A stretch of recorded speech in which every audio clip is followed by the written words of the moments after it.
All right, thank you all for coming out. My name is Jim Kupfer. I'm the Assistant Director of Planning and Development for the town of Barnstable.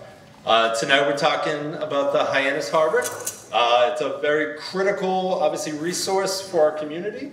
And we have this great project that is ongoing, and we're here tonight to provide our initial land use recommendations. Before we get started, I do want to introduce Natalia here, who's here to assist and anyone who needs interpretation services. Hello everyone. Boa noite. Caso alguém precise de interpretação em português, estarei aqui para dar assistência.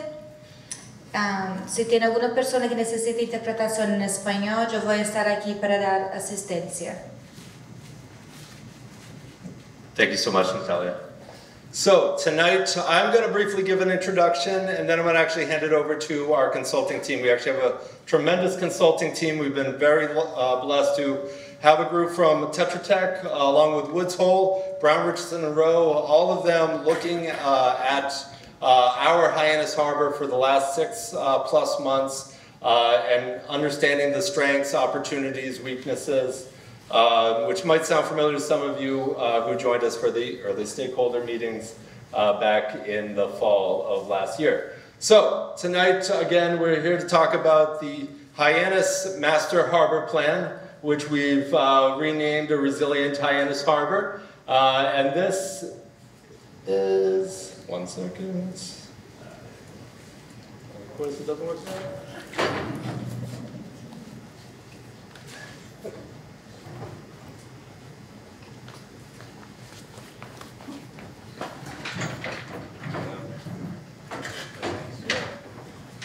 Slide.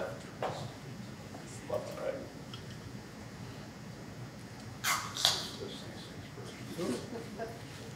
Perfect, thank you.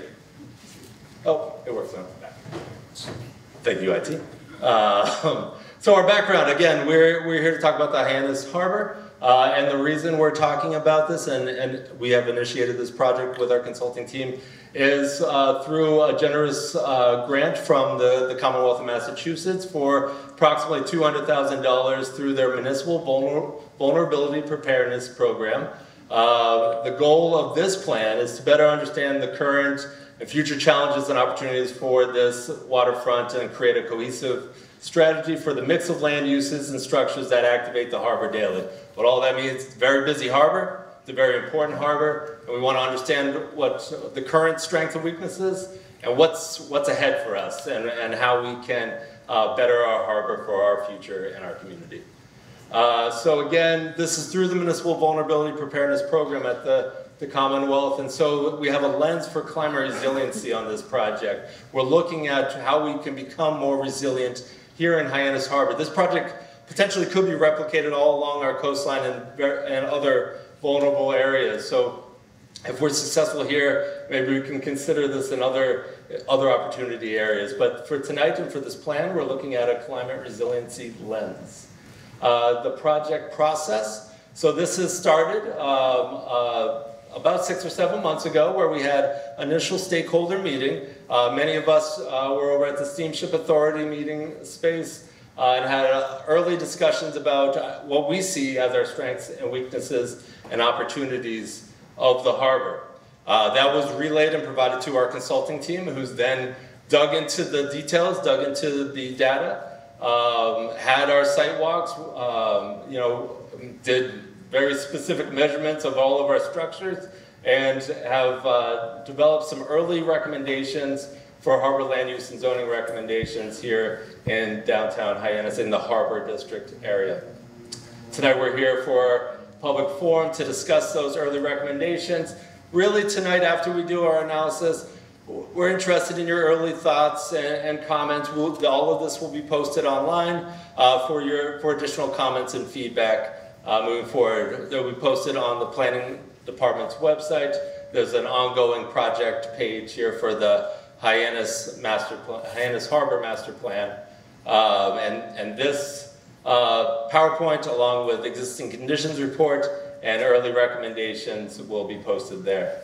We'll then formulate some final recommendations for consideration in the future. Those final recommendations hopefully will be useful for future projects that we can pull out and initiate here on the harbor front, or for better understanding of how our future may unfold for landowners when they're looking at investment or looking at upgrading their facilities.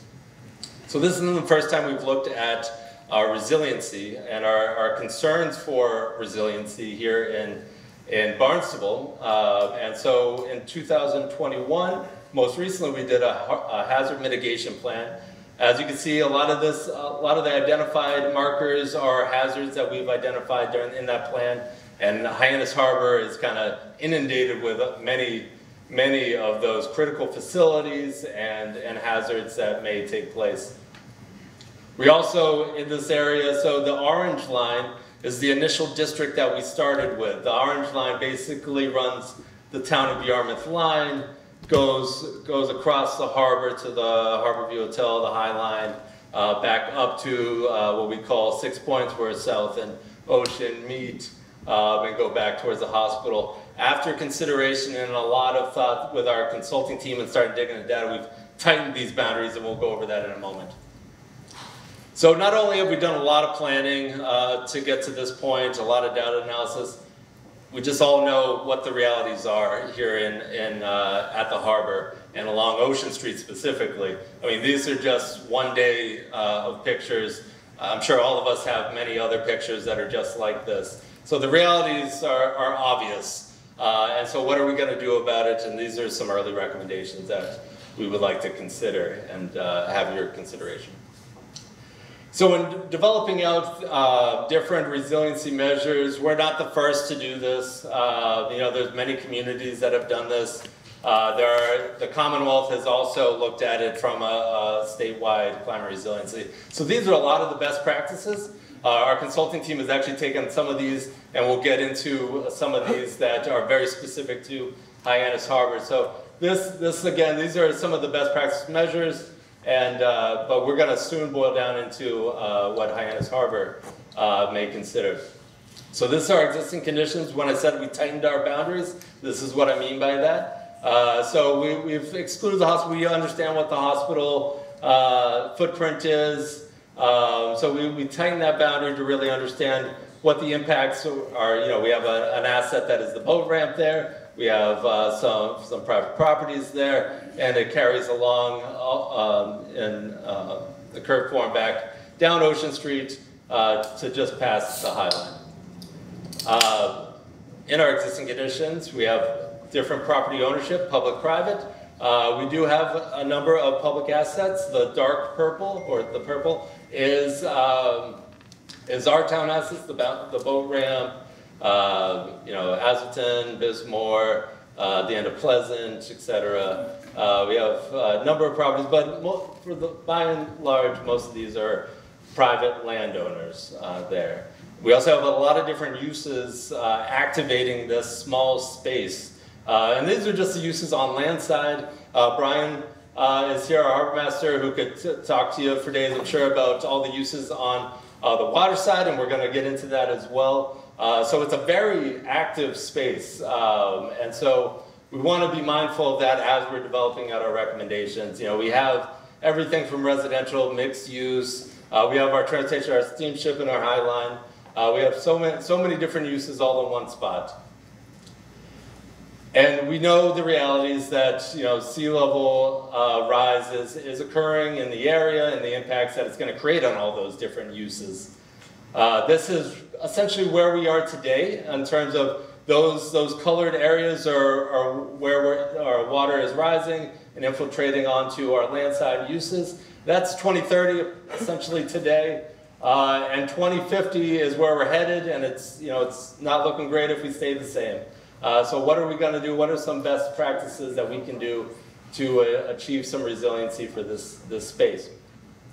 And so we have our consulting team that has looked at the data and looked at our spaces and provided some early recommendations. We have Joe from Woods Hole Group who's going to take over and talk about what the Woods Hole Group has had analyzed and provide some early recommendations. And we're going to hand it off to Adam over from Tetra Tech, who's going to follow up. And then I'll close, and then we'll leave some time for some comments, questions. So Joe, do you know when coming on up?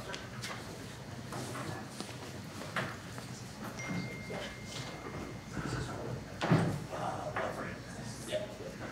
Thanks, Jim. Everybody hear me okay? Thanks for having me. So Jim showed you some preliminary maps that are based on some of the data that I'll give a little more background, hopefully not go into mind-numbing detail on. But obviously, as Jim said, we are experiencing sea level rise. There's a history of sea level rise. Put it a little bit closer. A little closer? Yeah. Can you hear me now? Is that better? Okay. So this is the long-term historical tide gauge record from Woods Hole, not local to Hyannis, obviously, but nearby, similar exposure. It's the nearest long-term tide gauge that we have. And as you see, you know, over the long term, since it was installed in 1932, I think, on average, an increase of 1 foot over 100 years. As you see at the end here, we are experiencing a little bit of an acceleration here. That could be climate change, that could be just natural oscillations that you see throughout the record. Most likely a combination of both. We do have a more local tide gauge here in Hyannis, in Hyannis Harbor. It was installed, I think, about 1.5 years ago. And it's been measuring. You can go onto the Hahonu website, the web address down there at the bottom.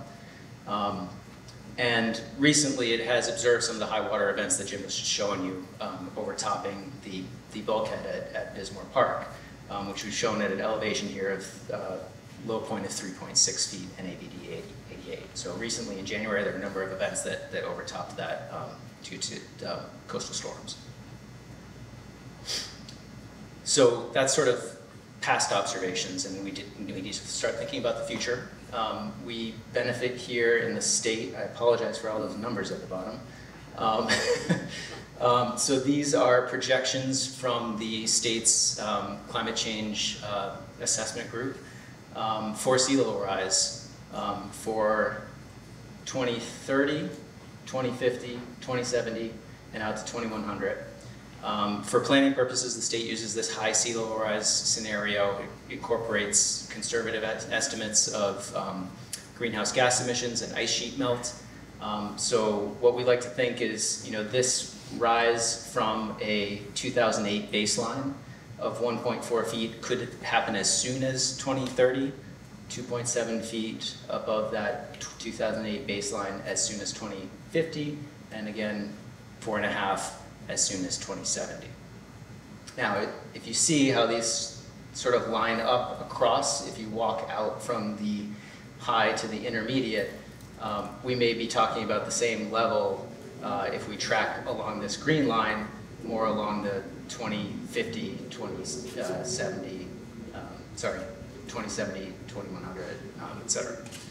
So we don't know exactly what's going to happen, but we need to be prepared for the future. That's sort of the point of all this. We mapped out mean high water, so the average of all the high tides for using existing elevation data throughout the harbor area. Not too much concern in the near term, but if you think about that 2050 scenario, we have mean high water at about 4.4 feet and ABD 88, and that is where it's starting to spill out over into Bismore and the lower part of Pleasant Street. 2070, it starts to go a little bit further across Ocean Street and as lower sections of Hazleton. So that's the daily conditions that we're concerned about, and that affects daily use. We also have coastal storms, as we're all aware of. Here on the south coast of the Cape, we're much more vulnerable to hurricanes than we are to nor'easters. We've had a history, this is again from the Woods Hole tide gauge, some very big events in the past, 38 and 54, Hurricane Carol being the biggest. And recently, we've dodged a lot of bullets, to be honest. Overall, coastal storms are increasing in their frequency and intensity. So this line represents a probability level. So this blue line is the semi-annual storm. This orange line is the 10% annual chance, 10 years per 100 years event. It's all increasing because the general trend along this line is that these storms are going up. If we do get a big one, it's likely to be bigger than past ones. Again, that's an historical observation. So what we have, again, through the state's climate change program is a hydrodynamic probabilistic model for future combination of sea level rise and storm surge. And that includes hurricanes and nor'easters. It incorporates sea level rise and intensifying storms. It includes the tides and other winds, waves, run-up and overtopping and other physical forces that dictate where water goes, rather than just sort of looking at elevation and striking a line across the land. The primary output of our flood risk model is flood probability. So that's the annual chance of flooding wherever you're looking on the map. And that was the map that Jim was showing you before. There's a range of probabilities that it predicts from the annual storm, so that 100% chance. You might be more familiar with a 1% annual chance, the 100-year storm, all the way up to a very low probability but high intensity, 0.1%. This pink color is going to indicate a 1,000-year recurrence interval. Now, you may say something like 100% chance, or even like a 10% chance is a pretty common, you know, it's a more likely than something up on this end of the scale, 1%, 0.2, 0.5. But when you think about it, those probabilities, an annual recurrence interval over the lifespan of a piece of infrastructure that you may be building for the future, that annual chance of flooding really compounds over time. So over here on the right, over a 25-year period, thinking about maybe the potential useful life of a bulkhead or a roadway, that 1% annual chance storm has a 22% chance of happening at least once over that period. So that's why we're thinking about these numbers, is to plan for future conditions which are more likely to happen, even though they have like low annual chances. You'll notice the same band of color on this slide as you do here, and this will show again on the maps. The way we did a screening level vulnerability assessment for infrastructure and buildings around Hyannis Harbor was to compare the projected water surface elevation at each of those probability levels to measurements that we did on buildings and other assets. So if you imagine you're coming up from the water, you're coming up a hill, and you have a building, and that building sits on this grade, and you've got a foundation with a couple steps up, it may be sitting in this medium green band, which is 2% annual chance. But in order to actually impact that building, it has to get up into the threshold above the steps and cross the door threshold.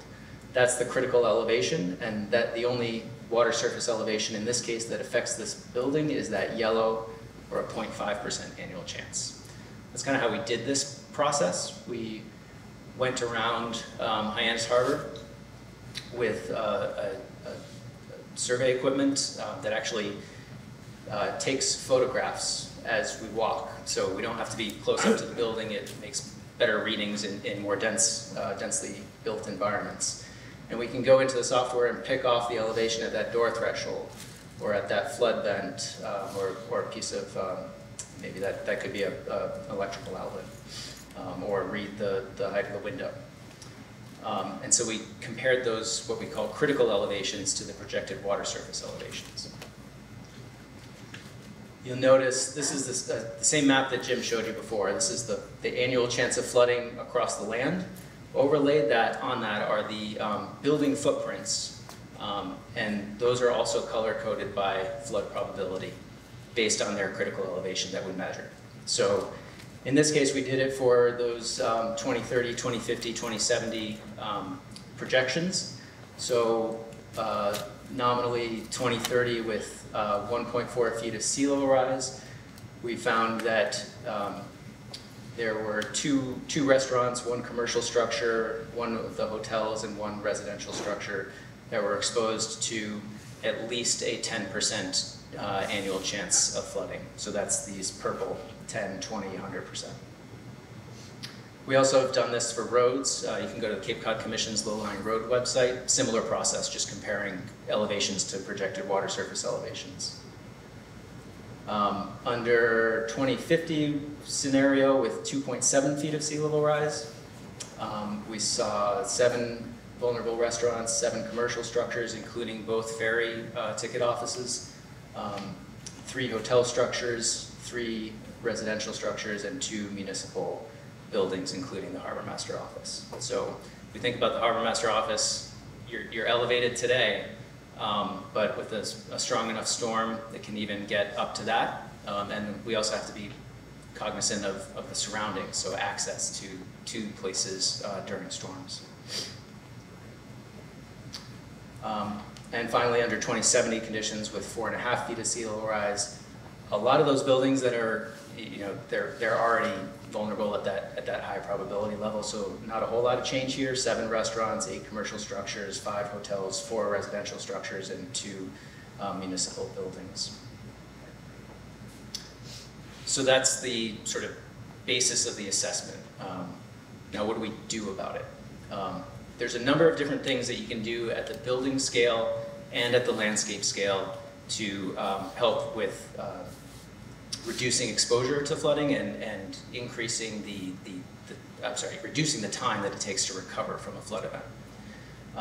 At the building scale, we can do things like, we can do things like elevate. We can protect the buildings by either keeping water out or letting it pass through and using materials that are easily recovered. They don't grow mold, they're not going to soak up water. So that's wet and dry flood proofing. You can do, under the flood insurance program, you're allowed to do wet flood proofing in the residential context, dry flood proofing in commercial context. Water dependent uses usually are allowed to do dry flood proofing as well. You can also elevate your critical equipment, right? So bringing your building systems above the projected floodplain. FEMA encourages you to do this already if you fall within an A or B zone. Thinking about ways that storm surge can back up sewer or stormwater systems, so putting backflow preventers on those pieces of infrastructure. And then at the property or site scale, you can think about maybe some vegetated berms, deployable barriers, we'll get into that a little bit later, and maybe even just perimeter knee walls and flood walls. More at the landscape scale, being a built-up harbor, you are more likely to be able to consider things like hard gray infrastructure like flood walls, elevated bulkheads, elevating the land itself, seawalls, etc. There may be some opportunities to integrate some nature-based solutions like living shorelines and constructed wetlands. Not likely to keep flooding out in this case, but potential to maybe reduce a little bit of wave exposure.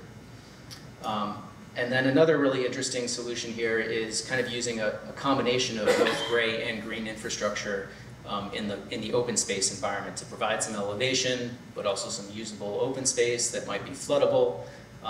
Build in some stormwater capacity there to kind of infiltrate water. And maybe gain a little bit of elevation and protection along the way.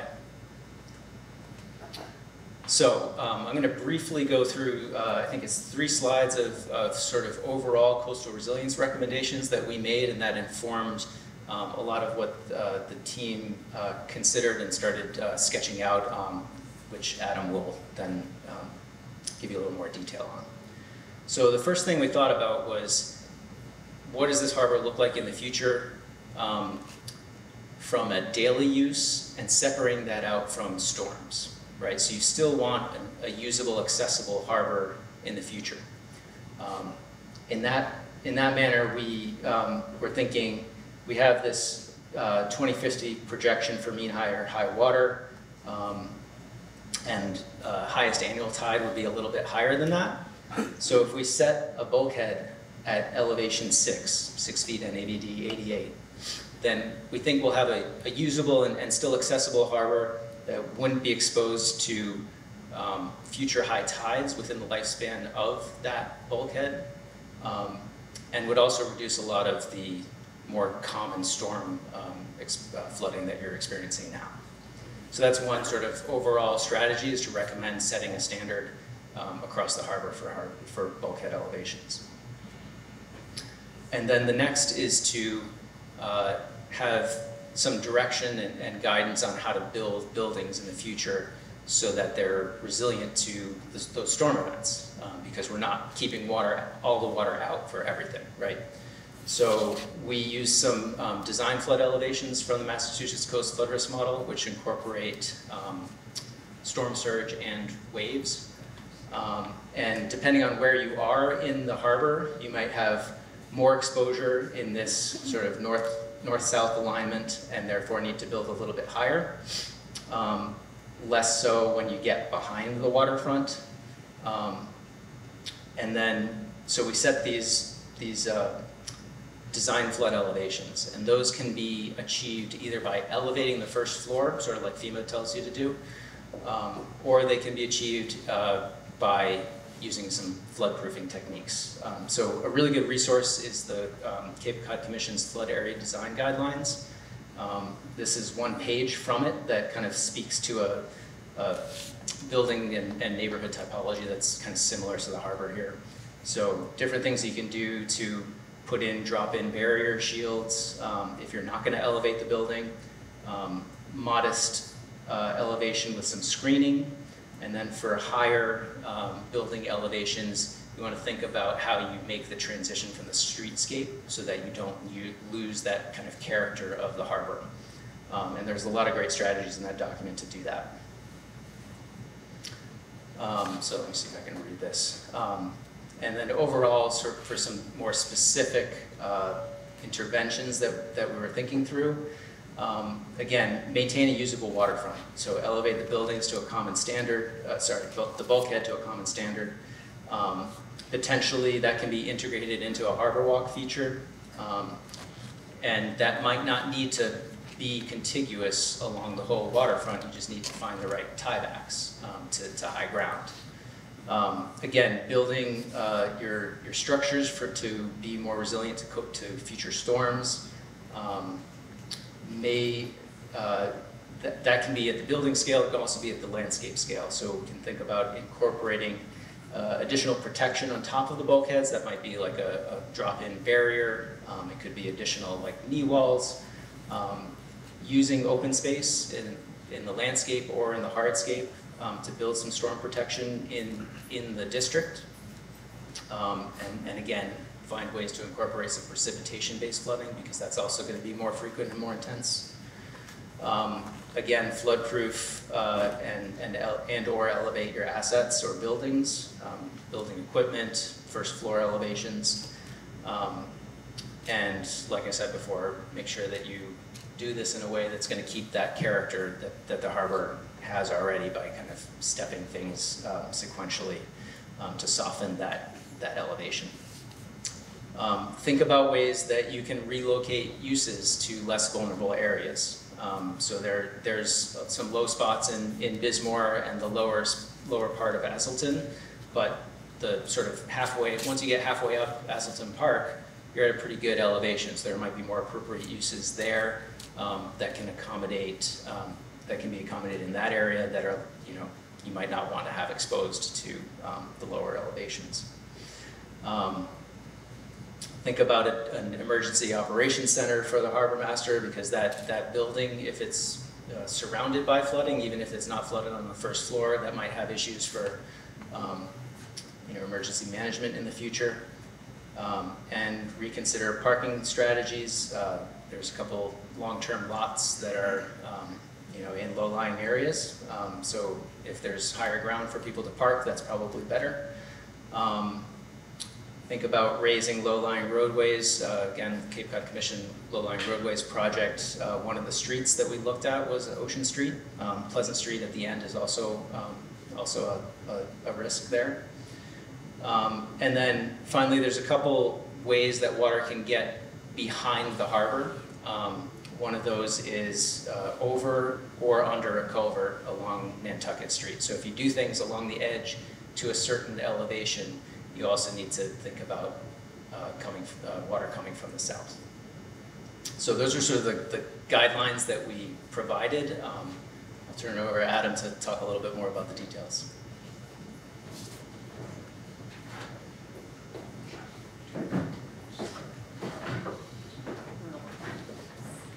Thanks, Joe. Again, my name is Adam DeShano. I'm a senior planner with 4 Point Associates, which is a Tetra Tech company. And I think Joe and his firm, Woods Hole Group, did a great job of sort of setting the stage for what's going on with flooding and sea level rise in the future in the harbor. And I'm going to talk to you about some of the 3 sort of areas of recommendations that we have that sort of built off of that. So zoning and harbor uses, which will be the first one, but then also land use and design guidelines and economic development. So we'll jump right into the zoning and harbor use recommendations. So some of the, one of the, you would think zoning and harbor uses, of course, we looked at the zoning ordinance. We started to examine that. So one of the first things we thought about was implementing a coastal flood resilience zoning overlay district. So this would be an overlay district which would go on top of the existing or the base zoning, where certain regulations could be put in place to address flood resiliency and to enhance the harbor area. We also looked at some of the uses that are currently allowed in the Hyannis Harbor District and how some of those could be adjusted or tweaked to maybe promote different activities within the harbor. So we thought about maybe making food and beverage services and retail sales as of right. Currently they're with limitations right now. Also exploring breweries or distilleries, make them potentially a use that's permitted with limitations. And then maybe, looking at prohibiting other uses that may not necessarily fit within the character of the harbor area, such as office space, healthcare clinics, and research and development. And then lastly, going out on a little bit of a limb, but maybe looking at some mixed-use development with some residential uses on the second floor, or upper floor, excuse me, permitted by special permit. So obviously that'd be a little heavier permitting requirement. Also looked at eliminating, or one of our recommendations is eliminating or potentially significantly reducing minimum parking space requirements in the district. I think everybody knows there's a lot of parking not only within the harbor district but outside of the project site area that can accommodate a lot of what's going on there. Also, we wanted to examine changing the definition of building height for this particular area to indicate that in areas that are subject to design flood elevations, it shall be measured from the higher of A, the grade, or B, the finished floor elevation, which would allow some leeway for buildings to go up a little bit higher to be more flood resilient. And then also reducing the maximum lot coverage down to 80%. Currently in the Hyannis Harbor District, it's up around 90%. So then if we look at harbor uses, we sort of had 3 big ones that we identified. One was potentially relocating the commercial fishing offloading to the southernmost end of Pleasant Street and establishing a fish market there. Currently, the commercial fishing offloading location is down by Highline Cruises, and there's a lot of conflict with people disembarking and trying to use the harbor walk, and it's just a heavily active area. So we thought this might be a better location. The commercial fishing ships wouldn't have to come in as deep into the harbor. We did speak with the Steamship Authority. They're open to having discussions about using part of the harbor park there, which would be required for some truck turning radius, just to give the whole feel a little bit more space there. And those vessels could probably be accommodated on the southernmost tip. It's our understanding that on that eastern side that needs to be reserved for Steamship Authority uses. Also at the end of School Street, we felt there's an opportunity there to continue the harbor walk over there and make that some type of a destination in that area. It doesn't need to be significant, maybe some type of a gazebo or a bench or a small park area, but the Steamship Authority had put in this underpass under one of their loading areas there. That's now gated off, but maybe re-examining that. Can that potentially be opened up to sort of create a harbor walk or harbor walk loop? We then also thought that it should be explored is the reuse of the property and the building at 91 South Street. This is one of the more resilient properties in the district or in the project site, and it is municipally owned currently, so potentially maybe the harbor master's office could have a storm operations there or auxiliary operations of some sort, or a welcome center or something. We know the building has a lot of deficiencies in it, but the property itself has a lot of value in terms of flood resiliency. So then moving into public access, at the waterfront, we did feel that extending the harbor walk to provide continuous access along the water's edge was something that should be pursued. Obviously, we really need to work with property owners on this. Also consider implementing a business-supported waterfront improvement district fund to help support various activities and infrastructure along the waterfront. Improving signage to promote public access was something else we thought should be pursued. And then also extending the federal navigation channel deeper into the harbor toward Asleton Park. So this is a map from the Army Corps of Engineers, and you can see the current, is the laser? Yeah, the current federal navigation channel, which sort of stops as it points in towards Bismore Park here, but this channel does not extend upward. And if that were to be the case, there's the potential to bring maybe some, tall ships or flat bottom ships or research vessels, some water programs that might bring interest, to the harbor area, to Asleton Park, to create some different water program activities. Moving along here, so if zoning does permit increased building heights, we're recommending the investigation of implementing staggered building heights, which you could potentially have some porches or some balconies up higher. Also reducing the surface parking area to improve aesthetics and environmental benefits, and then just in general giving priority to water-dependent uses along the harbor. So now we'll move into the land use and design guidelines recommendations. So this was worked on by our team from Brown, Richardson, and Rowe. So let's see what they do. So they, out of the gate here, they felt, providing flood resiliency measures to improve the overall resilience and functionality of the harbor zone over time. And they listed out several items here. I'm not going to go through all of them, but some of the ones in there are things that Joe mentioned, such as establishing consistent local harbor bulkhead elevation of 6 feet, consider opportunities to improve Nantucket Street flooding, implementing a harbor zone minimum floor elevations for new construction, and items of that nature. Additionally, they talked about preparing a program of activities to activate the harbor zone public realm, things like a rolling program of events to animate the harbor zone, publicly owned spaces such as concerts, food trucks, brewery nights, and direct-to-consumer seafood sales. So I love this picture. This is like kind of what I think you guys should be striving for in Asleton Park there. I think that really captures everything that's going on in the area now from top to bottom. So. Next, looking at the harbor walk. So develop some design guidelines and expanded network for a continuous harbor walk. So definitely want to coordinate with adjacent private property owners to pursue this expansion and develop a palette of common materials and widths for the harbor walk. So materials and just to give it that consistent feel throughout its entirety.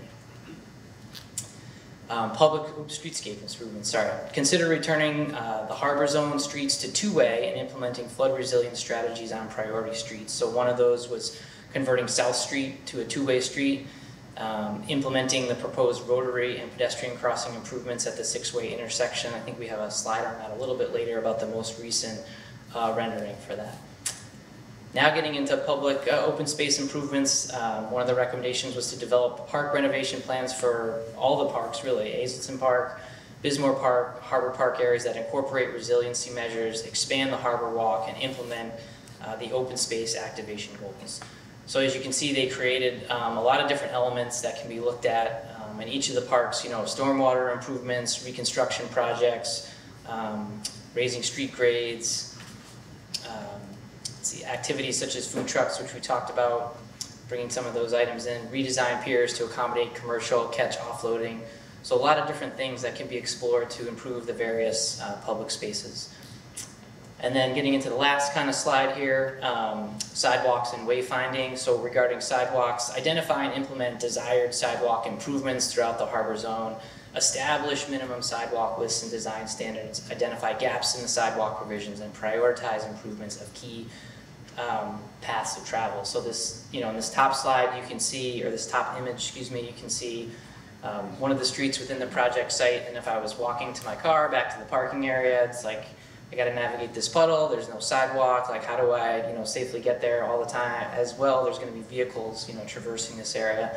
And then the bottom image here, this is the intersection of School Street and South Street, so with that hopefully pending project, some of this will get cleaned up a little bit, but there are other areas in the project site where there's vegetation growing over the sidewalk, or there's a utility pole that kind of makes it awkward to navigate. People have to step in the street, so we're just looking to improve some of those items.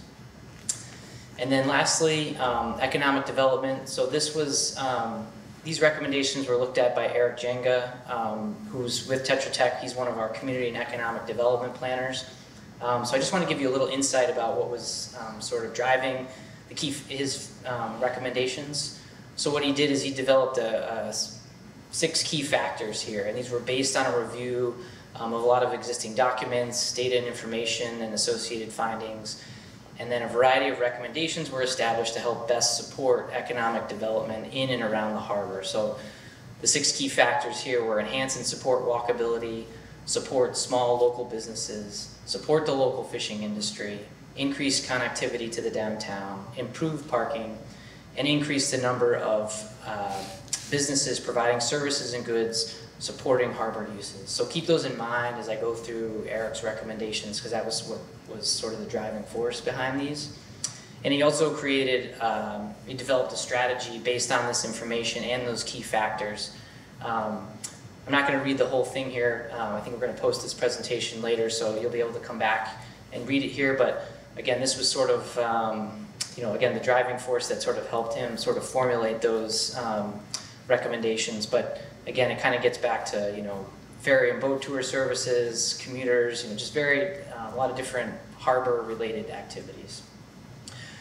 So the first sort of section of recommendations he had were general ones. So he wanted to do things like define your market. So identify who the primary consumers are within the target area, what consumers are already present, and what consumers might the community want to draw or cater to.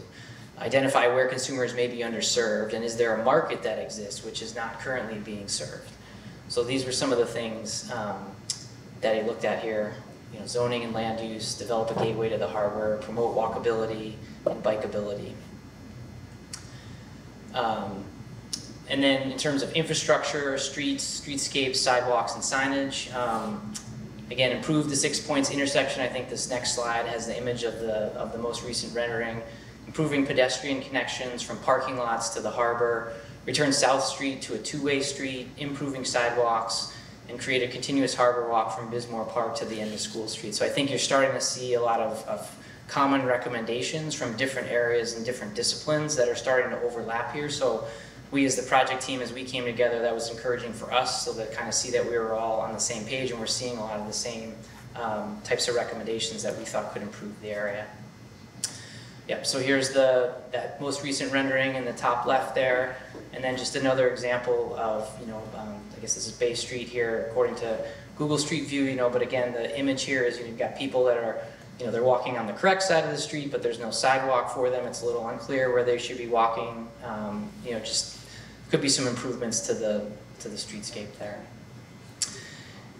Let's see what else we got. Okay, and then parking. So improve existing parking lots and potentially look at developing a low-rise parking garage. So just 2 quick images on that. Looking at maybe implementing some pervious pavers to the parking area. And then this is just a quick example of what a 2-level parking garage could look like. So you're sort of doubling your parking capacity in the same amount of space, or even potentially half the space here. In terms of business and tourism, one of the things Eric looked at is expanding the use of the artist shanties. So what does that mean? Potentially relocating the shanties to Azleton Park or Azleton Park for increased flood resilience if possible. Potential reuses could include Bismore Park may be able to be used by fishermen for direct product sales, expanding public facility amenities such as benches, gazebos, and observation areas for increased passive recreation, or establishing paths for food trucks in Bismore Park. Also looking at improving the commercial fishing offloading area, which we talked about. So again, that's a municipal lot at the end of South Street there that could be utilized. And we talked about the need to work with the open space area that's related to the Steamship Authority to really make that work. And then there's also some pump out logistics that might need to be worked out, but there could be a sewer line connection there that could help address some of those items. We think there's a real opportunity there. And then also expanding the use of Hazelton Park to draw more guests to the harbor area. And so then these last two slides that I've got here are what the images are at the back of the room. So this is a list of the constraints that we sort of identified that are currently in the harbor area. So you can see some of the arrows that sort of represent where there's some flooding pressure. The bulkhead along the western side of the harbor there, we've identified some of the sidewalk issues, the 6-point intersection, different things like that within the harbor area that present the constraints.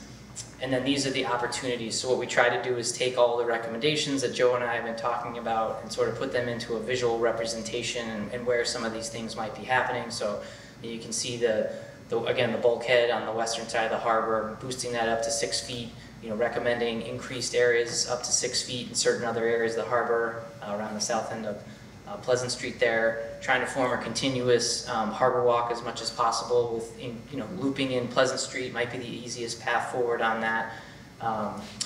So again, just trying to pull it all together here in a couple of images. And then the last slide, which Jim had up at the very beginning here, this was what the final product will be. This is going to be a story map, which sort of interacts like an online magazine, which has a little bit more interaction than just reading through. And so we're working on developing that, but you can see some of the topical areas that'll be at the bottom there that you can be able to explore, hopefully later on in July here. And I think I'll stop there. I'll turn it back over to Jim. Is that the plan here? Yep. All right, thank you so much. Thank you, Joe and Adam. That was great to hear all the recommendations. I know that's a lot to absorb this evening. We're going to leave some time for comments, questions, but just want to note that if you received an email about tonight, you will receive another email likely tomorrow with the PowerPoint that was presented, a link to the recording. And obviously, we'll have a link to the website where we'll be uploading all of the information, as well as any information that's going to continue to come through. So with that, happy to open it up to any questions and answers. I'm going to rely a lot on our consulting team who has the expertise. Yes, sir. I believe we actually have a mic running around here too. Just got a couple of quick questions. Sure. Have you looked at, in Baltimore Harbor, they have walls along the seafront that come up with flooding. Have you looked at that? Absolutely, yes. Right now, the team the town of Barnstable is looking at the heights of the bulkheads and the walls that need to be raised and what we should be projecting into the future. As you heard here tonight, the recommendation is somewhere around 6 feet. So what does that mean for the land side of things as well? We're looking at that, actively looking at that right now with the Harbor Master and DPW. So if you raise Ocean Street 6 feet, you can't just stop at Pleasant. You have to continue south and east and west, because by the time you grade back even at 5%, you're going to wipe out. Have you calculated how many homes are going to be disappeared? Have you talked to, like, the hotel that's being built right now, right across the street? Based on your numbers, the water's going to be basically at their front door. Yep. Oh, yeah. And they're spending all kinds of money to do this work. I mean, I've done a lot of it on Long Island from Sandy, so Oh yeah, understood. I can leave it to Joe to discuss the technical aspects of it, but just overall, yes, raising Ocean Street is not as simple as let's just go ahead and put some fill in and raise it up. We completely understand that it's a long, comprehensive process that would need to take place in order to do anything like that. And this is just one of those starting points of recognizing the issue and the realities of it.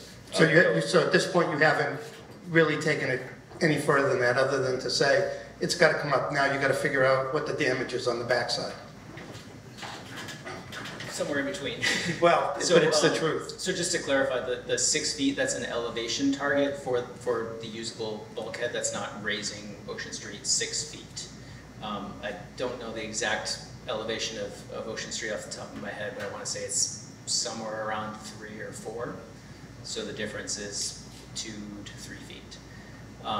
We did, in the Cape Cod Commission's low-lying roads project, looked at a couple alternatives for, at that time specifically, Ocean Street, not focused on the harbor waterfront, and looked at the tie-ins, looked at some of the feasible elevations and ways to achieve some level of protection for that roadway, again, specific to the roadway. The tie-ins were not as far as you might think. They were sort of halfway back up the slope to the north, and then maybe to just past Nantucket Street on the south. That doesn't solve all your flooding issues, but definitely reduces them. And we looked at ways to either raise the road or provide some protection in Bismarck Park itself, as well as right at the water's edge on the bulkhead. So there, in the technical memo that I think will be on the story map, there will be some examples from the Low-Lying Roads website of those different alternatives for Ocean Street. You can get a lot more detail about the exact elevations and alignments and cross sections. And you can also look at the Cape Cod Commission's website on that project. Thanks. Yeah. Would you mind going back one slide and then pointing out where the new fish market and commercial fishing is going to be, that you proposed?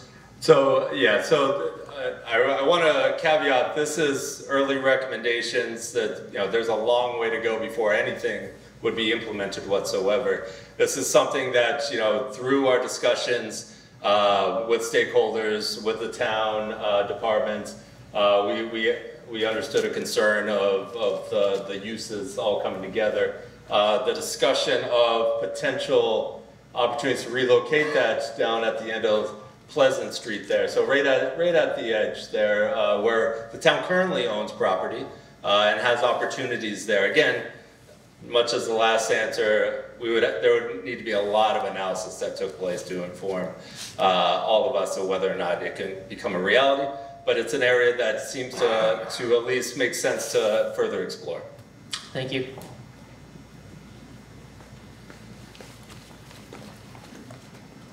Any other questions, comments? Don't be shy. Jim. Paul? This is kind of alarming to me. This is just a pin drop in Hyannis. What about the other 25 miles of coastline? Oh, absolutely. And as I started the presentation, this is one specific area of town where we identified a serious concern for a very valuable area of our community. But we have many other valuable areas of our community that have similar issues. I mean, we're working on a project over at Sandy Neck to move the parking lot back some, right? So there's resiliency issues there. There's resiliency issues up and down, and we're the lucky community that have both coastlines, north and south, right? So absolutely, we could replicate this all along our coastlines. I can understand now why they're redoing, the insurance companies are redoing the flood zones. Thanks. Absolutely, yes, ma'am. So when, oh, I'm loud, I'm loud. Okay, so I heard you tell the gentleman that we understand this is just everyone's thought put on the table. So how soon before we actually start putting this on the table for the community to be part of giving their ideas, giving their thoughts? Because some of the very things you talked about, and we understand the dangers of the floods, we've all experienced it in some kind of way on the Cape. But some of the things you said, I could see where it's going to backfire. So I really want to know how far down the road will it be put on the table so we all can have an input? Yeah, absolutely. So at any point, you can have your input into the process of our community. This is the early stages of planning, but you can absolutely comment on that planning process and the product that it provides The next steps, if there was an action item that the town chooses to pursue, at that point, we're taking that from planning to reality. And at that point, we would be looking for further comments on how to mold that reality. So it's not a let's start and stop here, start and stop there. It's a fluid process that I think works best for, especially for our community, an active community. So at any point, if you see these recommendations and you say, you know what, I think this isn't going to work and here's why, we want to hear that. And we want to hear that even after this plan is out. If there's an action item that you think should not be a priority for our community, or an action item that absolutely should be, we want to hear that. And we want to provide that to our leadership. So at any point, I would urge your input. And one last thing, how often will you be involved, will you be having meetings? Well, for this one, we'll likely be having one more meeting for just this plan itself. And then once we can pull some action items, there will be ongoing, I'm sure, meetings and processes for it. We'll be bringing departments together, we'll be bringing leadership together, we'll be bringing the community together to discuss. There's no timetable at this time, but once we have an action item that we want to grab and run with, we certainly will be putting out the word that we want everyone's input. Thank you. Yes, ma'am. Yes, sir. Jim, curious why you shrunk the zone that you're looking at. You know, for example, Hyannis Marine, that's going down to Railroad Bluff. Yeah, so across to Great. High Line, such. I won't go all the way back, but that's a good question. So we initially looked at this from kind of, well, our understanding and practical knowledge of the area, and said we're going to draw this line that included beyond Old Colony. We included the hospital, and then and the reason we included beyond Old Colony is, you know, it's a flood storage area. There's a lot of wetlands involved. Maybe that has some ability to a role to play in all of this, and it still could. The hospital, again, it's a critical facility, so we thought from our standpoint it made sense. Then sitting down with our consultants, walking the site, understanding the site a little bit more, they started to hone in on the very specific parcel by parcel that would lend itself to this program. That doesn't mean we can't expand it into the future, but correct me if I'm wrong, but that was really the understanding from our consultants, is trying to pull it into what specifically we're talking about for land uses and you know, climate resiliency aspects, and we kind of tightened that line up. Same thing with the dotted line through the water. I believe that edge is the federal channel there, so we pulled out of that federal channel as well, because it's, you know, we have limited say on the federal channel itself. Yes, ma'am. Jim, do you anticipate any state or federal resources that could help us with some of these large infrastructure projects? Yes, great question. So one of the great prospects by doing these plans is that we can relay to the Commonwealth, we can relay to the federal government that we have priorities, we have a plan in place, and we're actively seeking funds for that. So this end product with recommendations could easily be something that we lift up and say, this could be assigned for a potential grant in the future. And so yes, that's one of the good things about planning ahead, is we get on the front line for many of those state and federal grants. Yes, ma'am. Two questions. One, when do you anticipate the rotary in the two-way South Street? I think that's had a lot of conversation up until now, and I think it's going to be critical depending on what that or how that works to do that. And the second question I had was, as far on this conversation, there's a lot of parking lots down on the waterfront, and was that even discussed as far as the opportunities there, and or it mentions a low-level parking garage? Were they anticipating that to be on the waterfront, or moving it outside that area? I think I can firmly say definitely not on the waterfront. But I will say two aspects. One, rising it up. So right now the issue is the parking is, much of the parking is in low-lying areas. So a lot of flooding happens in many areas of those parking lots. So adding that second level could be an opportunity. It also could be an opportunity in the future if we need to lose some of that because of the flooding, the continued flooding. Maybe there are low-lying parking garages elsewhere that are established to replace that lost parking. So that's kind of the couplet of ideas for the parking aspect. In terms of 6 points, ongoing discussions on the design itself, working towards implementation of a two-way South Main Street. Hopefully, as we're designing it out, it's scheduled for 2026, early 2026. But I believe we will be at the Greater Hyannis Civic Association in the near future to discuss more of that. Yes, ma'am? I wanted to ask about, could you just review the practical uses for available land that we do own right now? There are a lot of land down there that we have no control over. Yep. But what would fit best? Right. That's an excellent point. One of the early maps I highlighted quickly, but didn't really dive too deep in the public-private aspect of the harbor. And so there's a lot of private land that we don't control. However, there's a lot of great recommendations about, if you are to renovate your property or you want to get ahead of it and you want to elevate your property, here's some good recommendations about elevation. So giving good guidance to our private property owners is one aspect. And then, yes, the other aspect is we can only control so much when we only have so much public land. Actually, the green is essentially all the public space that we do own. So there, things like bulkhead, things like improving, the Bismarck Park, Atherton Park, understanding the infrastructure there that we currently have. So Atherton, for instance, we have the sheds with the electronics that are at the lowest point of that point. That's just one of those very obvious things that maybe we need to think about lifting that up and getting that out of a flooded area. So those are small things. And then we also have that property that was highlighted on South Street. I honestly don't know what we would reuse it for, but there could be a time and a need for that. So identifying it as an opportunity that is currently climate resilient, it's above the peak level, so it could be an opportunity in the future. No particular business or retail or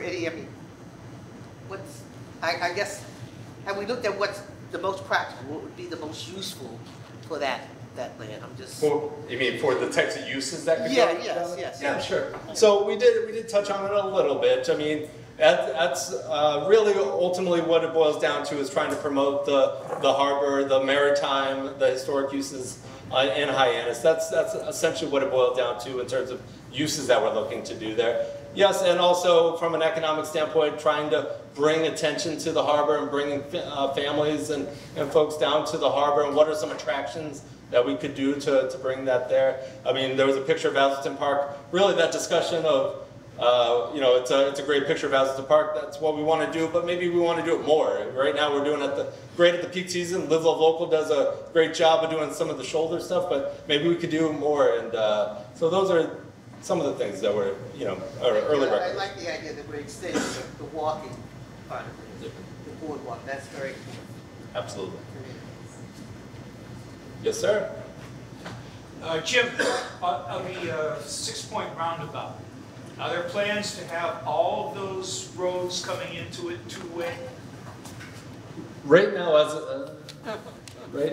shown, and I don't want to spoil our Hyannis Civic Association, but right now, as it's shown, yes, 5 points are two-way. One of them is being eliminated at the moment, but obviously that's open for discussion, and we'll be furthering the design and discussing. I think it's good because this slide went by quickly, and I didn't really get a good chance to look at it. But to me, it was very confusing. Yep. If a couple of the roads were not two-way and don't have a light to tell them to stop.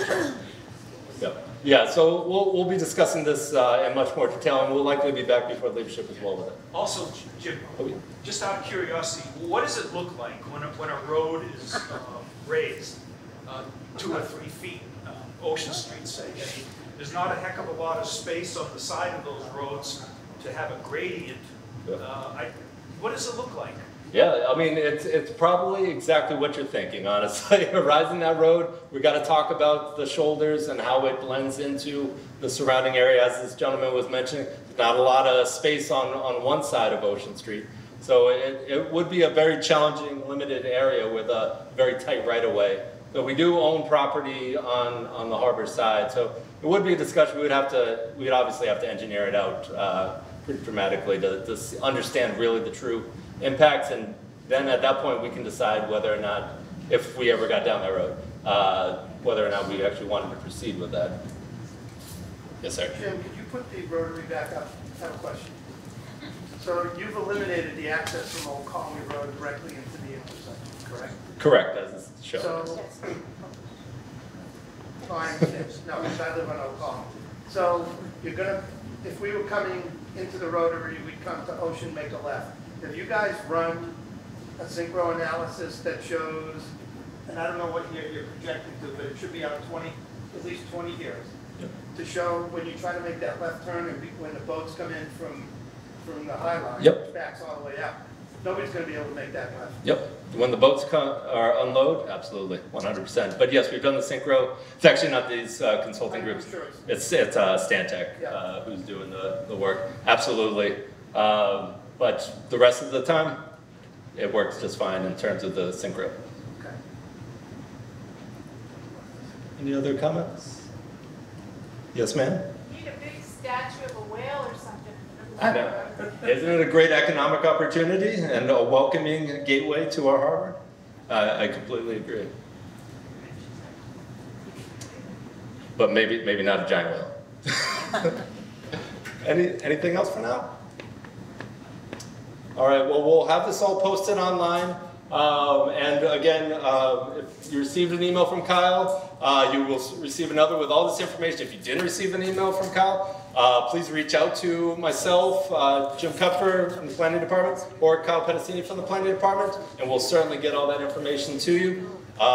In terms of general comments, send them our way. Stop by our office. I'm happy to meet you out in the harbor, and we can talk further. And as Adam mentioned with the story map, we're hoping to have a more interactive interface for our community. So this will be uploaded once we get all the recommendations put on for your consideration.